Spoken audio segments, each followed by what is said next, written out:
life, and that is what got me connected with NAMI, and you know, just got me started early. And one of my passions is that I hope that families like all of us that have children or loved ones that have a mental illness don't have to go back to square one and, you know, just kind of recreate the wheel.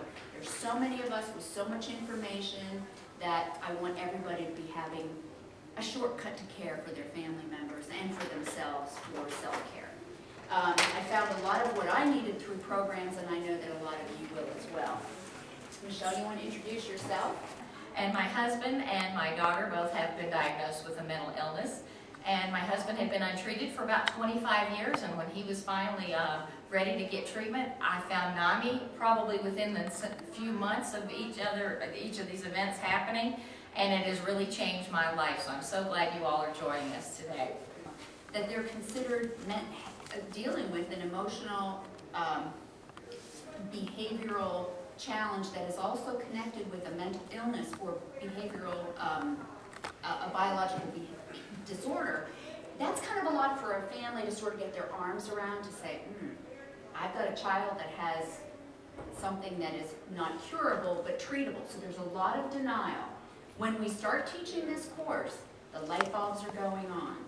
Parents are hearing different things during their presentation of the biology of the brain, the signs and symptoms of mental illness in children and adolescents, what it looks like behavior-wise, what it looks like when you're having issues at school.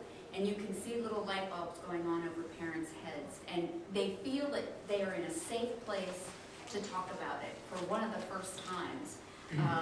Parents typically have a gut feel that something's not right with their family member, but they try to protect that young child and do everything that they can, or that adolescent, and you know, you just build these walls around yourself.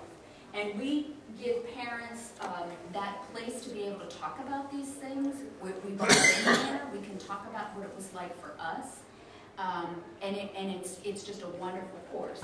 Half the time of a family-to-family course, it's 6 weeks. It's a 15-hour course, and it's taught by 2 family members who have a lived experience. So we can relate to these folks. We can understand what they're going through. We can understand the different phases that they are going in acceptance and trying to get good treatment for their family member.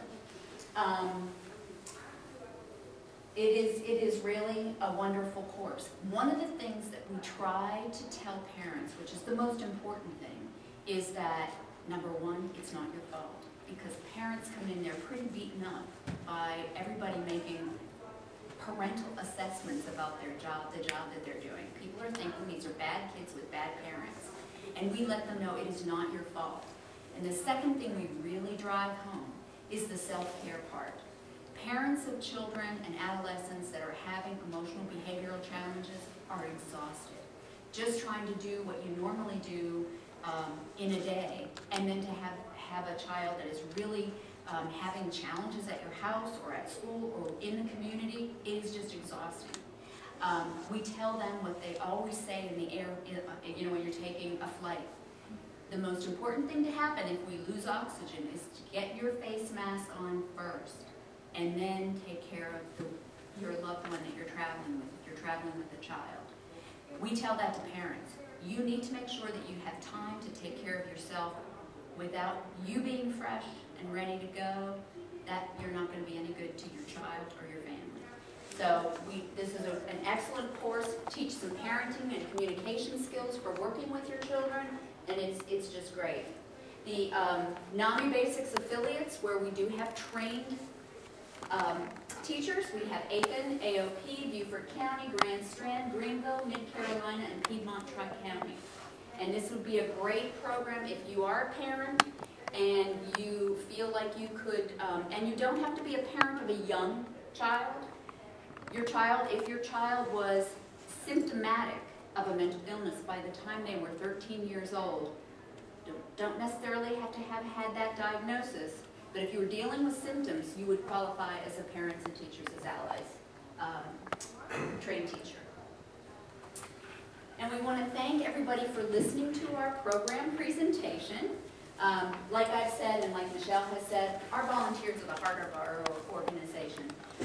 There are some people that are putting in some incredibly long hours, and some that are putting in some short hours, but they're really packed with good quality volunteerism. And we want to make sure that we know what they're doing, and that these you know, they're the lifesavers to our family members and our individuals living with a mental illness. Because we've all had one of those lifesavers in our lives. Somebody threw us the lifeline once and made it easier for us.